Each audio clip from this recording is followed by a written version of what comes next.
नमस्कार, मी आकाश झालटे. Marathi one news चॅनलवर आपले हार्दिक स्वागत आहे.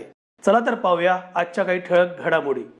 टिटवाळ्यातील श्री कृष्णा मल्टी स्पेशालिटी हॉस्पिटलवर FDA ची धाड. तब्बल 5,16,000ची बेकायदा औषधे जप्त.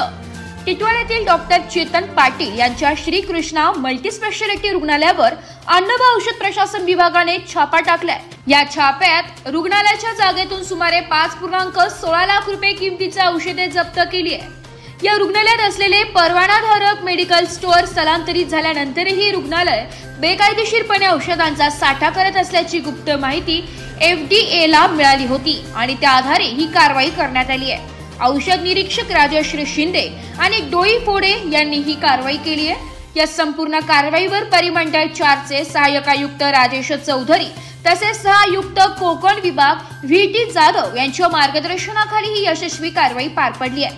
ही औषधे कोणत्याही वैद्य परवान्याशिवाय साठवली जात होती. त्यामुळे औषधे व सौंदर्य प्रसाधने कायदा 1940 अंतर्गत हा गुन्हा ठरतो.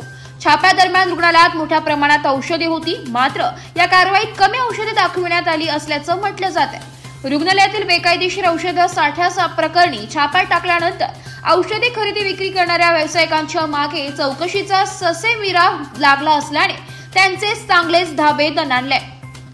याबाबत श्री कृष्णा मल्टी स्पेशालिटी हॉस्पिटलचे डॉक्टर चेतन पाटील यांच्याकडे विचारणा केली असता त्यांनी आपल्या हॉस्पिटलमध्ये असलेल्या मेडिकल स्टोअरमध्ये चालकाने मोठ्या प्रमाणात घोटाळा केलेला असल्याने आपण त्याचे मेडिकल येथून काढलेले आहे. आपण नवीन मेडिकल उघडण्यासाठी परवाना मिळावा म्हणून कागदपत्रे सादर केलेली आहे.